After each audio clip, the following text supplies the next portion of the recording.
Bonjour, je suis Monsieur Faux-Alinglove René, concepteur-développeur informatique.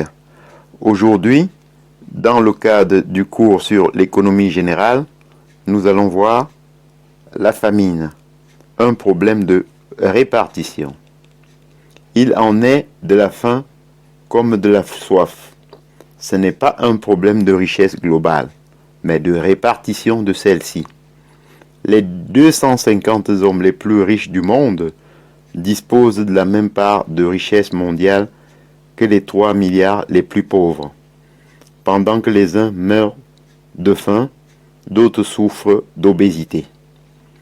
Selon l'organisme de l'Organisation des Nations Unies, ONU, pour l'alimentation et l'agriculture, la FAO, la disponibilité énergétique alimentaire par personne et par jour sont de plus de 3300 kilocalories dans les pays développés, de 2500 dans les pays sous-développés et de 2700 pour l'ensemble du monde.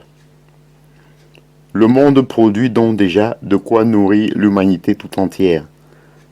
Le premier problème est celui du gaspillage. Dans l'Union européenne, on estime à pas moins de 90 millions de tonnes de nourriture,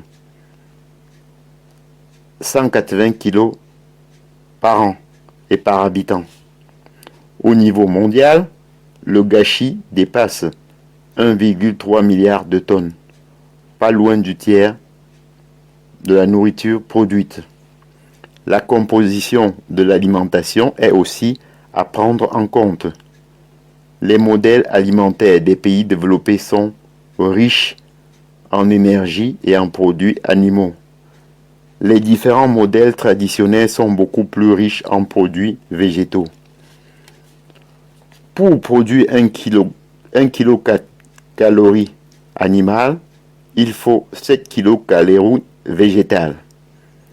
Pour les 3500 kilocalories des pays les plus riches, qui contiennent 1400 kilocalories animales, il faut en réalité produire 11 900 kilocalories végétales.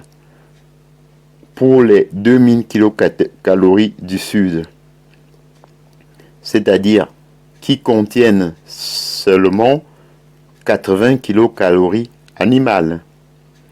Il ne faut en produire que 2480. La disproportion apparaît dans toute son ampleur si la consommation de produits animaux dans les pays pauvres est de toute évidence insuffisante, celle des pays riches est clairement excessive. Excessive en ce qu'elle est la cause des maladies les plus répandues dans ce pays. Maladies cardiovasculaires, cancer, obésité.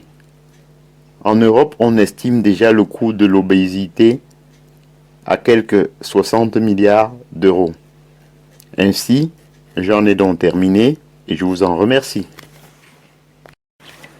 Bonjour,